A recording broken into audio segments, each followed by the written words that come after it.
Welcome to Exercise Precautions. I'm Andrea Mounce-Halasz, and I'm an osteopathic manual practitioner, also a certified fitness instructor and personal trainer and exercise therapist. So I'm here today to share some of the things that I've picked up over the 50 years, yes, 50 years that I've been in the fitness leadership field, as well as over 10 years as an osteopathic manual practitioner. Things that I see on a daily basis coming into the clinic that I think, oh, that could have been prevented, or oh, if you had done it this way, it might have been a little bit better.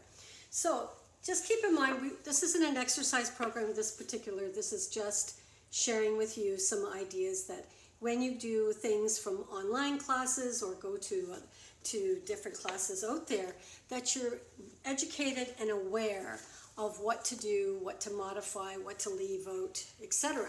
And again, there's no necessarily one bad exercise.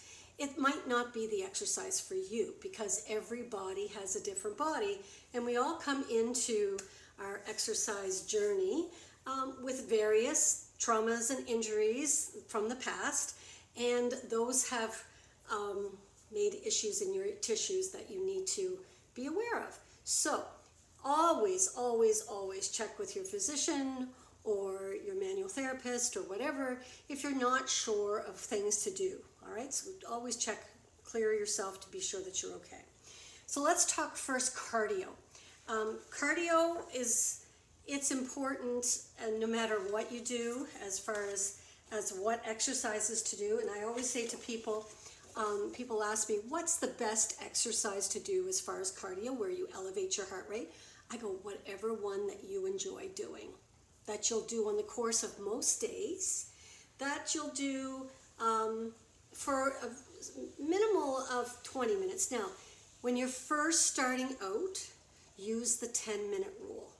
So do something, walk, whatever, swim for 10 minutes. And even if 10 minutes is too much, start with 3 minutes, start with 2 minutes. Then take 10 minutes rest to recover. If you feel after that recovery you could go another 10 minutes, then you're ready to move on. And what you'll do is you'll build the time that you're doing your cardio, walking, whatever, and then reduce your recovery time. The key is variety. Variety, variety, variety. Yes. If you always, always walk, you're doing same action, same stresses on your body. So it's important to change it up. Maybe one day you swim if you have a pool available. Maybe one day you go to a fitness class. Because in fitness classes, it's definitely my choice or preference, because we do variety. We go side to side, we go forward, back, we do all kinds of variety versus same. Not saying that's bad, but it is a little more challenging on the body. So again, whatever you enjoy doing is good for cardio. Whatever you can do with proficiency to get your heart rate up. Ease yourself into it, okay, over the course of most days. So that's cardio. Now, no matter what you're doing for strength training and or stretching, key is to start with good posture. Now, in this particular video, I'm going to address the neck, C-spine, shoulders, a little bit of T-spine, low back for sure, pelvis, hips, and knees. I'm going to talk about those and how important it is that you address the exercise that you've been shown online or if you've been shown in a class that you're kind of going, considering my issues and my tissues, that's probably not a great idea for me. So posture is key. No matter what you're going to do, let's make sure we have good posture. Because if you're starting an exercise with the chest forward and the head poked out, guess what? The shoulders are already in misalignment. So stand tall, lift the sternum tall. It's not about bringing the shoulder blades back and down. It's about lifting the sternum, and then the shoulder blades will fall where they're meant to fall. The key with the head is that it should feel like it's floating over your shoulders. So if you're rounded forward, your head's poked out, it doesn't feel like it's floating. It feels like it's restricted. So lift the sternum without flaring the rib cage. Keep the rib cage stacked over top of the pelvis, and allow the shoulder blades to fall down now into their normal place. Now you've got good shoulder alignment, because that's the first exercise I want to talk to you about, a precaution. And this is a picture taken from a very popular series of exercises that's out there these days. And I just happen to let you know that I am trained in yoga and Pilates and eccentrics. I'm trained in a lot of these, Aquafit, a lot of different things over the 50 years that I've been doing this, a lot of different training. And so I kind of piecemeal what I like and what I don't like, I leave out, and always according to the education that I have, the patients I have, the clients I have, the participants, as well as my body, because if it doesn't work for my body, I'm not going to be able to present it very well. So the issue with this one is that you're basically overusing. You're at this kind of, oh dear, this is going to be a little bit tight to get, but I'll just go sideways. You're going to be, they do these movements that go do, do, do, do, do, do, do, do, do, do, do, do. It's complete overuse. Complete overuse. You need to have variety. Now, as we age, let me use my little mini skeleton here. As we age, unfortunately, this gets a little bit crowded in there with some calcium buildup. You might have some scar tissue from surgeries. Again, that posture, if the shoulders are forward, this guy doesn't move very well, then you're always going to have problems with impingement. So what you want to make sure you do is chest up, as I said, but as this arm lifts up and you can't see it that well, if your shoulders are forward, or if you're always at this level, you're pinch, pinch, pinch, pinch, pinch, pinch, pinch, and you've got a ton of nerves that come down the back of the neck, through this clavicle here, and down the arms. And if there's any issues there, that's going to pinch that nerve. And one thing I always say to people is rule of thumb. Lead with your thumb. Because, again, I can't do this very well on this guy because this one works better. It's not quite as screwed in there as tight, I guess. So if you have your hand flat like this and you take your arm up, you're pinching, pinching, pinching that spot right there, the acromion process. You're pinching in there because, as I said, as we age, we don't have as much space there. If you take your thumb, you lead with your thumb, you move the head of the humerus out of the way, and you've got clear space. It's so cool how that happens. So any exercise that you're doing, a front raise, a lateral raise, even a rear delt raise, make sure you lead with your thumb. And that leads me to that first exercise that I did post the picture of that I want you to be careful with, and that's called an upright row. And upright rows really cause the pinching. The pinching you can see in this picture. Any upright row, whether it's done with a barbell, whether it's done with dumbbells, again, there's nowhere for you to go. You're up in front, you're rounded forward, pinch, pinch, pinch, right here in those acromion spaces. So the benefit is not really, the benefit doesn't outweigh the burden. So just leave it out. Leave it out, or you could do front raise, you could do lateral raise. You don't have to do, and I just elevated my shoulders, you don't have to elevate the shoulders, but you can see how I'm rounded forward and how that head of the humerus would pinch in that acromion space. Not fun for those nerves that come out of the neck and down the arm. Okay, so that's the whole shoulder alignment.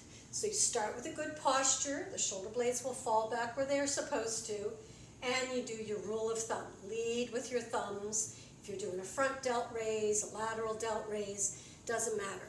Careful, avoid the upright rows, whether it's with a barbell or with dumbbells or a machine, because if you can't, it's just not. And then that leads me to also, if the machine doesn't allow you to turn your hands like this, leave it out. Don't use that machine. Go for the dumbbells. Because a barbell, often you have to hold like this and lift up. Right away you've got that alignment where it pinches, pinches, pinches. Sometimes it's difficult to hold a barbell like this, so that's why I typically use dumbbells in my classes. My classes, the average age is, I think we're late 50s into our 60s, and don't think that we're some old frail ladies, because we're not, and gentlemen. But I always think of shoulders and the age and stage we're at, and that we want to have clear space there so that we have all the space we have for proper alignment. And then that leads me to, it's interesting, I just did a Google search on the internet and I said chest flies, dumbbell chest flies. And look what I came up with. It kind of makes me laugh that still this is out there. Look at this exercise. Really, assess that exercise. Are you working the chest? The chest is right here when you're holding dumbbells up in the air against gravity. I'm just going to move Carl over here. He's going to get knocked over if I don't be careful. The dumbbells are here. The gravity is pulling me here. Am I working my chest when I use dumbbells? No, I'm not. I'm working shoulders. And again, if you've already done front raises, lateral raises, rear delt, whatever, and then you say, okay, let's work the chest. No, you're not. You're still with shoulders because of the gravity. Now, can you do that with a tube? Absolutely. You can have a tube behind you, closing chest flies because the tube is pulling that way versus gravity pulling down. Okay? So that's important that you don't just look at an exercise and say, oh yeah, well that's working chest, yeah, that's good. No, use your knowledge of gravity and how the exercise actually works on the muscle that you're trying to target. What's the line, the resistance, so whether you have a tube or a dumbbell, the resistance needs to be in direct opposition to the line of fiber of muscle. So if I've got dumbbells here, the line of fiber here for my chest, gravity is pulling my arm down here. I'm not in direct opposition to the line of fiber of muscle. If I use a tube behind me, attached to a pole behind me, absolutely I'm in direct opposition of the line of fiber of muscle. Okay, we got that? Great. So another one with shoulders that I still see, can't believe I still see it. Lat pull down behind the neck. Again, there you go, those shoulders. You're in the gym, you grab your lat pull down, you pull it behind your head. Where do your shoulders have only one place to go is internal rotation, and you're pinching that at that acromion space. And if you apply the rule that I just said, the resistance needs to be in direct opposition to the line of fiber muscle. You're not even hitting the muscle that well because your lats run from the back of your shoulder right down to your low back. So you need to pull to the front, to your sternum, when you do that lat pull down. Again, if I had dumbbells in my hand, that's not doing it, is it? Because it's gravity. I'm actually doing a shoulder press again because the dumbbells are here, gravity pulls me down there, and away I go. But if you're using a machine or a tube that's attached to the ceiling, yes, I'm pulling with that line of fiber or that resistance in direct opposition to the line of fiber muscle. Okay, so that is shoulders. Always be careful of impingement. Rule of thumb. Neck position, keeping the neck neutral, lift the sternum. Now, as far as thoracic goes, your thoracic region, the key here is to keep it mobile. Keep it mobile through rotational movements as well as extension and flexion, extension and flexion. Because here is where we can get really tight and gummed up over time. And you lose this, you lose mobility here, you now start having shoulder issues and you have neck issues. So we've got to keep this mobility here. So you can do it, again, if you had dumbbells and you were doing this, that's fine for a shoulder exercise. And that's okay if that's your shoulder exercise. But I wouldn't do this and then do lateral raises and then front raises. Again, it's overuse. So choose your exercises so that you have variety and you're not overusing the same thing. A tube is great, attached behind your back to rotate, rotate, rotate, rotate. That would be perfect for thoracic rotation. And then the mobility, you can do it over a couple pillows where you do extension and that's not a sit-up, which we'll address in a second because it's all happening right here, not down here. You're just extending the upper back and then rounding the upper back. Cat-cows are a wonderful thing to do that I'll show you in a second. Okay, let's move on to the lower back and pelvis. Now, one thing that I really encourage people to do prior to doing any type of stretching and or strengthening exercises is to do what's called the fascial release. And you'll find that in my YouTube channel or in the Facebook group. And it's basically cross, rotate. Basically, you're unwinding any rotations that might be present in your body. Now, we tend to rotate to the right just normally, because our liver, and I'm using my reel right here, our liver is a bigger organ than, say, our stomach and our pancreas, and our diaphragm is bigger on the right side. So we tend to have, most people tend to have a rotation to the right.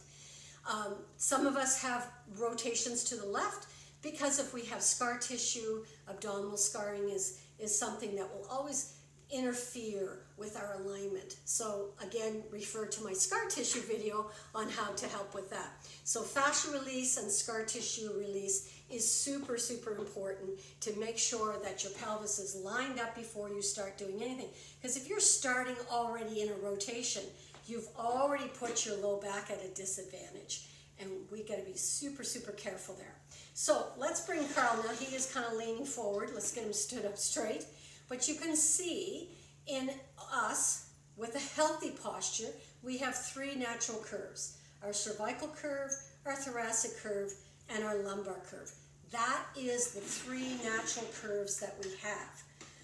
Unfortunately, there's a lot of different programs, exercises out there that take us out of that natural curve. Now, this particular spine is mobile. But if you take a look at the discs that are in between the vertebrae, when you stay in this neutral curve, the pressure alignment of the disc or the vertebrae on the disc is lined up lovely, because we have natural curves. Unfortunately, there are programs out there that tell you to flatten out your lower back. Now you've put in pressure on the back side of the discs just because of the way you're pushing your pelvis. And then there are some programs that will get you to do a lot of forward flexion, which is not so hot either, because again, it takes you out of that neutral, natural position. So you can see once again, when you look at your neutral, natural spine, the disc or the vertebrae are lined up properly so that's equal pressure onto the disc. When you go out of that position, that's where we have trouble. That's where we get into problems, and you add gravity on top of that. Now you have potentially an issue waiting to happen. And you get compression, you get that disc squish out, and it pushes on a nerve. Not so good. Not so good at all. You need to keep your natural neutral alignment. So that brings me to, and I don't want to upset a lot of yogis out there. Again, I'm a yoga instructor, but and I'm not certified anymore. I had to stop it because of the back injury I had in the 80s. And if you have a healthy, strong back, you probably are fine. I'd like you to keep in mind, if you people that do yoga a lot, with salutation to the sun, think of how many times you bend over. You've got forward folds, you've got child's pose, you've got downward dog, and you have one extension. It's not balanced.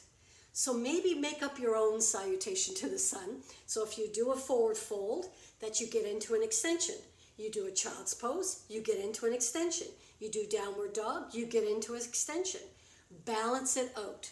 The problem is with most people doing forward folds is they don't fold at the hips. They're folding at that low back, and now we're at a neutral. And we're at a neutral, we're in no man's land. We're in the land of, if I have a disc ready to go pop out a little bit, now we got trouble.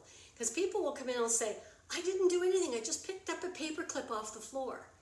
Sometimes it's that last little thing that you do that goes, So, and this is, a forward fold is not necessarily, we call it a whoopsie daisy. Poor guy. Your legs won't fall off, I promise. Now, a forward fold is not necessarily a really easy thing to do, because you have to have pretty good hamstring flexibility. But you're going to fold at the hips rather than the waist or low back. So when you fold over, you push your hips back and you bend at the hips rather than the waist, and you have your natural neutral spine. So what does that look like? And there won't be any legs falling off, I promise. Take that leg off, put that over there. look like? It's basically from the hips, not the waist. You push your derriere back. If you need to bend your knees, that's fine. And you fold over. Like that. Keeping a neutral, natural back. Keeping the rib cage stacked over the pelvis, even though I'm bent over. And my core is in control. I've got my pelvic floor on, and my core is in control. And when I come up, I use my glutes to bring me up rather than my low back. So that becomes the issue with forward folds, is that typically people have trouble getting it into it from a hip hinge rather than, and they bend at the waist. And again, you do them over and over and you don't balance it out with extensions, now you get troubles. So there are a couple exercises out there that if you are an advanced fitness enthusiast, or if you're with a trainer that really knows their stuff and knows their anatomy, then you could probably try, build up gradually, what's called a deadlift and a good morning. Okay, these are not ones that I would recommend that you start off with. And in my case, because of my back, I'll probably never do them again. I might do a deadlift. I might do a one-legged deadlift because I can really get a good hip hinge, and it works the glutes great and the hamstrings. However, does the risk outweigh the benefit? In most people, it does not. In people who are more advanced, have good body awareness, have good core control, it's fine, go for it. But starting out, I would really avoid, if you're not sure, you don't have that form check, that you haven't been checked, just leave it out. There are others that you can do to work your glutes and hamstrings that don't necessarily put that kind of precaution or put that kind of risk. So let's talk about imprinting. And yes, I was a trained Pilates instructor, but when I was taking my course, and I took my course from Stop Pilates, which is kind of well known out there, and when I was trying to maintain neutral because of my low back injury, I had surgery back in the 80s and I only have a third of a disc left. So I have to be very careful, and there's scar tissue there. So here I'm trying to maintain neutral, knowing what I know about anatomy, and I was told, well, no, you have to imprint. You have to press your low back to the floor, and I go, no, I can't do that because that's going to destabilize my... Anyway, there was a big discussion, and finally they said, you can't do Pilates. So that's how that course ended. Keep in mind, Pilates was designed for ballet dancers, I spent quite a few years taking ballet, and yes, ballet dancers, gymnasts are an extension a lot. They have that extended low back, exaggerated curve. So for those people, they probably need some imprinting and flexion. For us regular folk that sit a lot, that drive a lot, that are not, ta-da, doing our dismounts and and having these wonderful finishes, guess what? We are already spending enough time in flexion, which is what an imprint is. We don't need any more. So remember the back. Remember how I talked to you about how that neutral, natural curve in your back keeps the equal pressure on the discs when you are neutral, not, this would be imprinted, when you flatten your back to the floor. When you go to an instructor or you see it online and they're saying, flatten your back, press your belly button to the floor, all of that stuff, I need you to kind of ignore that. Now, if you're feeling it in your low back, you may be too much in an extension. You may be out of neutral. So you really need to know what neutral is and what it feels like, and then how to lock it in place. Think of a tent. Think of a tent and the old style tents that had center poles. Or think of a electrical pole. And think of the guy wires that come out of that central pole of the tent, or the guy wires that come out from the telephone pole. So when you keep yourself neutral, keep in mind our backs are not flat. We have those natural curves. That's normal neutral for us. When you bring those muscles close to the spine by sucking in, Think of the telephone pole. If I brought those guy wires close to the pole, what would the pole start doing? Or the mast of a ship.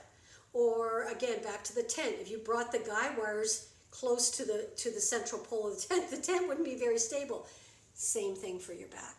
The moment you suck everything in, you destabilize the back. It's not as stable. So how do you set your core? You set your core by just maintaining neutral and just tightening all the way around. Your corset, you want to make sure the ribs are stacked over the pelvis. You want to make sure the pelvic floor is lifted. Everything is set and you're in what's called a stack. But it's not just what's happening here, it's happening all the way around. I often say set your corset. Is your corset set? Are you stacked in your corset? Because then that makes people think, oh, all the way around. So you want to make sure that you're contracted here, here, and here. And thinking of the back body starting to widen. It's not about sucking in. It's about just tightening. If I asked you to tighten your arm, you wouldn't have to pull it in. You could tighten it just in that position. Same thing with your core sit. Just contract it, tighten it. And it doesn't have to be a big woo like that, because now you've brought the diaphragm into it and now you can't breathe. So it's subtle, but it's very effective. So this is what we would see in neutral versus imprinting. So everybody's neutral is a little bit different. You may have more of a natural curve than others, but again, if it feels extended and you're not feeling comfortable and stable, you're probably in extension. But when you flatten out, you destabilize the spine. Keep that in mind. So you don't want the flat back, nor do you want the exaggerated arch. You want your neutral, natural. So the way you can tell with that is you slide your hand in your low back and you just notice what curve you have. Now, whatever curve you started with is what you want to maintain, because that's your neutral, natural. So that brings me to sit-ups. The good old sit-ups. Well, as I said, I've been in the fitness industry for 50 years, and back in the old days, we used to do sit-up after crunch, after rotate, after bicycle, you name it, we did it all. And we would do it for sometimes 5-10 minutes. Actually, I believe that's what caused my back injury, because of doing countless, so many sit-ups and weakening the stability of my core. Yes, I had strong rectus abdominis back then, and I still do, and I haven't done a sit-up in probably since the 80s, because that's when I hurt my back. So again, you want to maintain that neutral, and you can't do that when you do a sit-up. You can't, or a V-sit, or a bicycle, or a leg lift, any of these. Look what happens. You've lost neutral. You've lost neutral. You've lost neutral. All right? I'm going to show you a version that you can do, but all of these, you're out of neutral. You're flattening your back to the floor, which, you know, I guess you're robbing Peter to pay Paul. It's better than extend. Well, it's not better than, but it's an issue just as much as extension is. So it's important to keep neutral. And if you're doing an exercise that takes you out of neutral, that's an issue. Now, I follow Dr. Stuart McGill. He's one of the world's leading experts in back care. He's out of Waterloo University, unless he's retired by now. And I've taken several courses from him, very amazing. And I looked for my books to try to refresh my memory on these stats, and I've loaned them out to somebody and they're gone. So if anyone out there has my Stuart McGill books, could you return them, please? Anyway, if my memory serves me right, and please correct me if I'm wrong, when you do one sit-up, one crunch, one bicycle that flattens your back, he's measured it. He measured it with, not with people, that would be very unethical, but with cadavers, not people cadavers, pig, I think it was pig cadavers. And they measured the back of the spine of the pig and how many times it could take and what kind of pressure was being imposed on the discs. So with one sit-up, it was over 700 pounds of pressure on the disc with one sit-up that took your back out of neutral. That's not even allowed in an industrial setting, 730 pounds. Now, people go, well, I've done sit-ups and had no problem. I used to think that too, until that one time that I was doing my National Lifeguard research, and boom, out my back. Then not only did the disc pop out, but it broke off into quite a few pieces. Anyway, it was quite a little issue, and I had a strong back. So you don't know what's going on in your back. Unless you have X-ray vision, you don't know. Has that disc just started to sneak out? And then when you do that one crunching class, 730 pounds of pressure on your disc, and out it comes. Now you've got major issues. Because once a disc has pressed out or herniated, or in my case sequestered, these are either long time injuries to heal, and or in my case I had to have surgery. So you don't want that to happen. There are other ways. And Dr. McGill has given us, he calls it a crunch, but I call it a McGill crunch because I want to differentiate it from it. So I'm going to show it to you. I'm just going to move Carol out of here. But hopefully you can see. Carol's still in. Carol, you're still in view there. Move you over there. Now, whether you're doing it on the floor or whether you're doing it on a bench, I'm just doing it on the bench just for be able to see me better.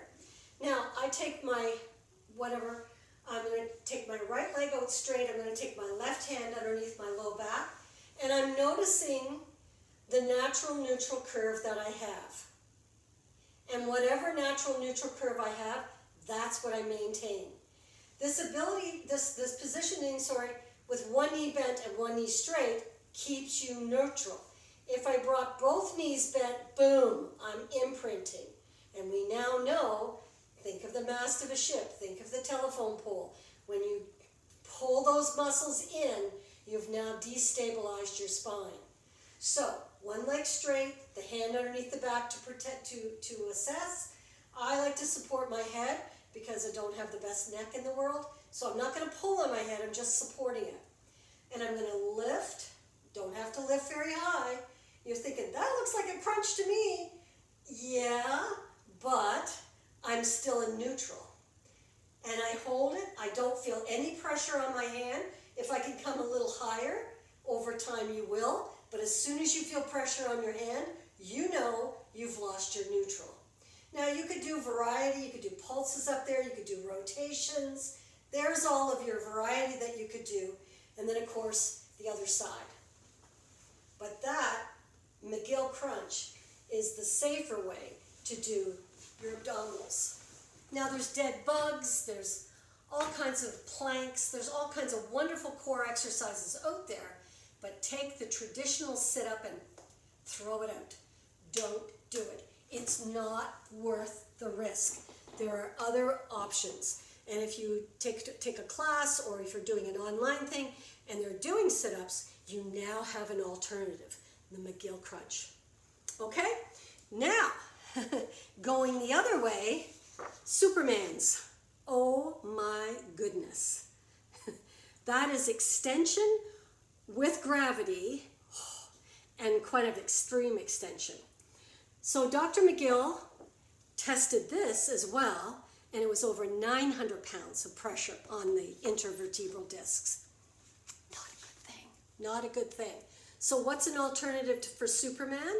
So you could do opposite arm to leg, more of an extension than a lift, just a little bit. The better one is called bird dog, that you come up, and this is one of his big three. Big three is the crunch, he calls it, I call it McGill crunch. Bird dog, which is extend one leg, extend the opposite arm.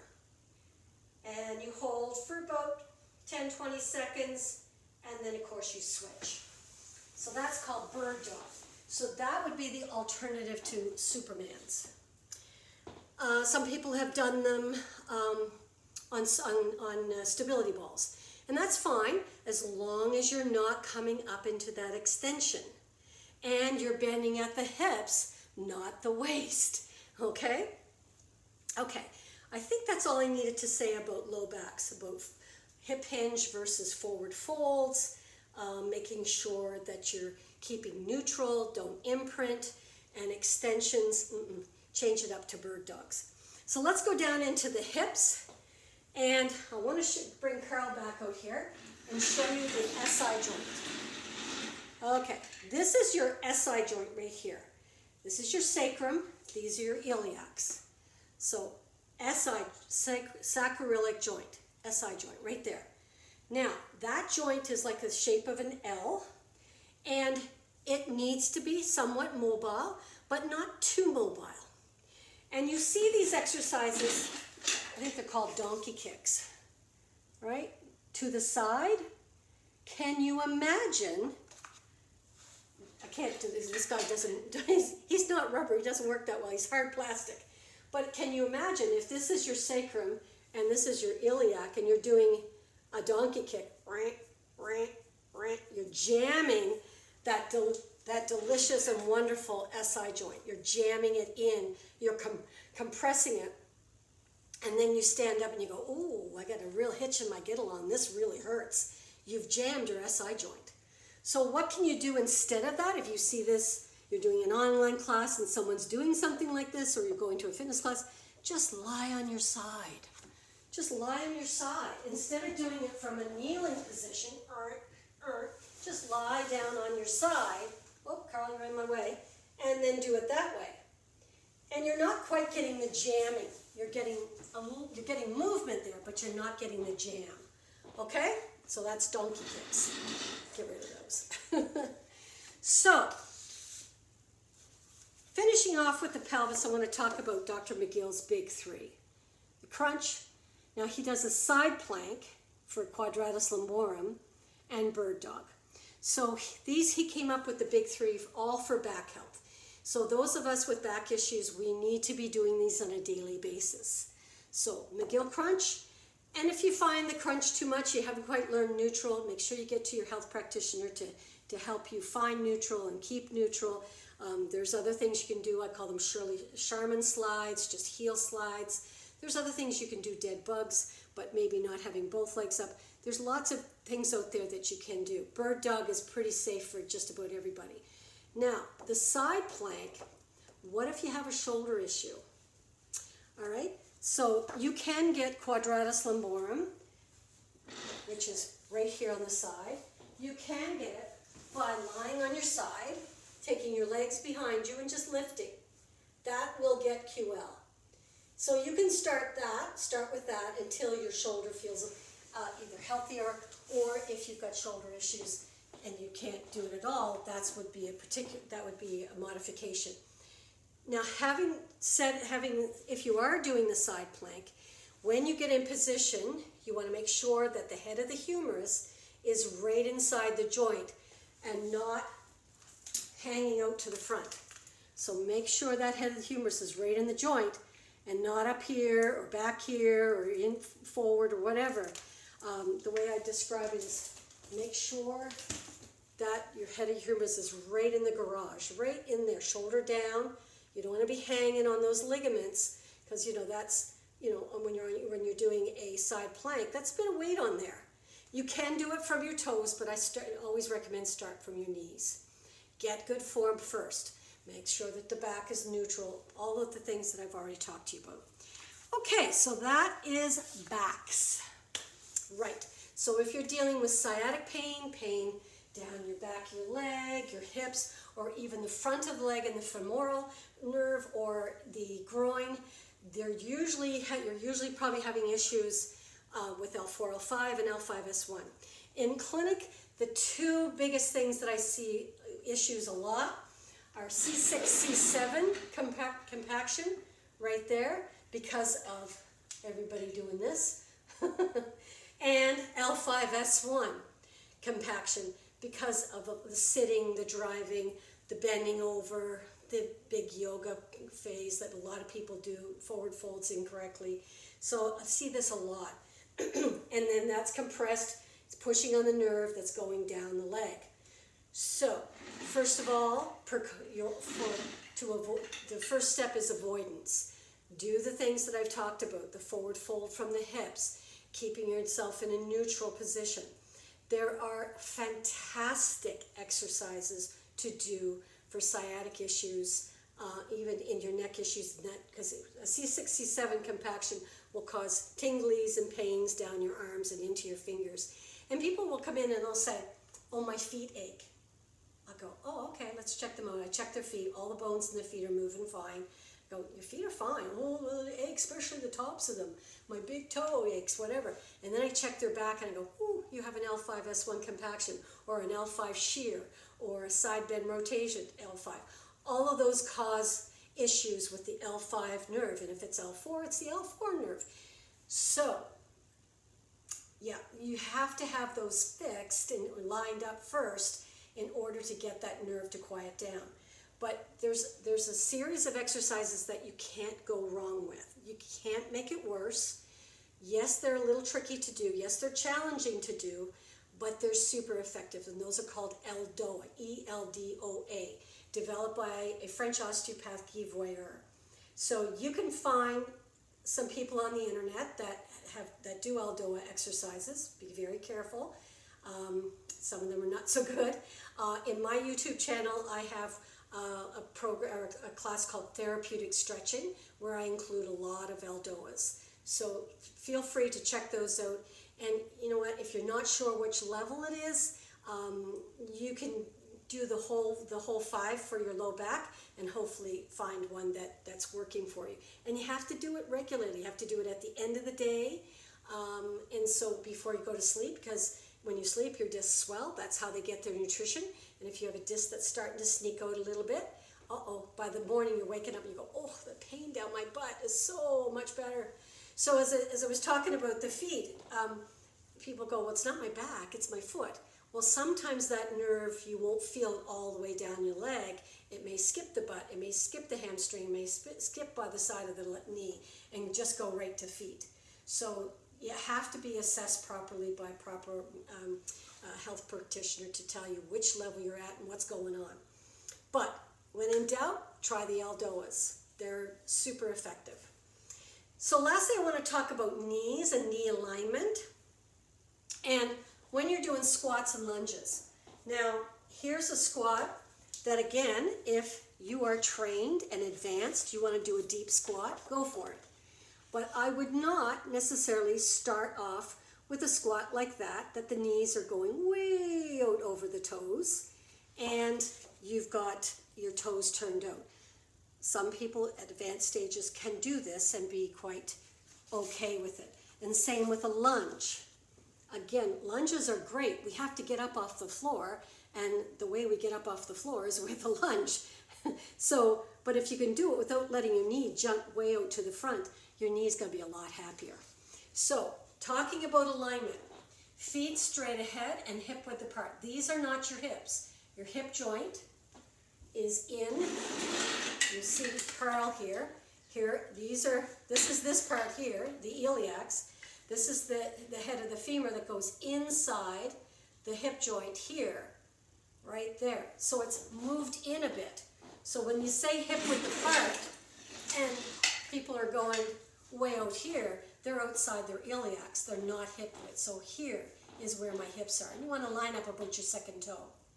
Feet straight ahead. You're going to push your hips back as if you're going to the outhouse and you don't want to sit on the toilet seat. And you want to keep your chest up. You notice I fall forward. I've got a lot of scar tissue in my back. I don't quite have great flexibility there. But that's a proper squat. The knees can go slightly past the ankle, but not way out over the toes, unless you're advanced and that's the sport that you're training for. That's a whole different ball game when you're training for specific sports. Same thing with a lunge.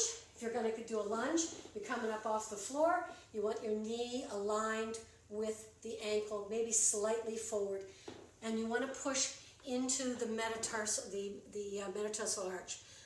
That's the front of the foot, the base of the toes, to activate the glutes. So make sure you're using your butt when you come up. Yes, your quads and hamstrings will get worked as well, but let's really get into those glutes. Those are the strong muscles that we want to make sure we activate. Now, getting in and out of a chair, this bench isn't quite low enough, but I see this a lot. People get up, and their knee caves in. What does that tell me? That's not working. Or the other thing that happens is the outside hamstring is stronger than the inside hamstring. So the IT band, the lateral hamstring, everything is tighter. So it's like whoop, and it's pulling way out. And people will even walk around like that in what's called a valgus knee. And over time, that is going to wear your knee in an inappropriate way, and yeah, and then we've got problems. So to prevent that, getting in and out of a chair, make sure that the knees are aligned with the ankles. And I'll even get people to push their knees into my hands, and then I'll say, pretend my hands are still there. What that does is activate the glutes. Now, if you want to get the inner hamstring, say you look in the mirror and you have a leg like that. That's called a valgus knee. That's not a healthy thing. Varus is like that. I can't even do it. Bow-legged. So if you have either that or that, you've got a weakness in those hamstrings. So you're going to lie on your back with your knees bent. Now for hamstrings, you're going to slide your feet out a little bit. For a weaker inner hamstring, you're going to turn the toes in. And you're just going to push your hips up, not quite all the way down, push the hips up, not all the way down. If you get cramps in the back of your legs, that's just stop, take a little break. It's your hamstring saying, I'm weak, give me time. That's so toes in for the middle hamstring to get stronger, to get it balanced. Toes out to get those lateral hamstrings stronger. All right? So you can do those for better knee alignment. Okay, I think that's it. This actually ended up going longer than I thought, but there's a lot of stuff out there that I needed to talk about. And I felt it was important to pass on this information because I say this probably over and over and over again when I'm in clinic and in my classes to try to educate people to choose the right exercise that's for them. Again, there's no necessarily a bad exercise. It just might not be the right choice for you because every body has a different body depending on what you've dealt with in the past with injuries, scar tissue, etc. All right, so take this information, apply it to what you're doing either online or in fitness classes, and choose the best option for you. Okay? Have fun, play safe. Take care. Bye-bye.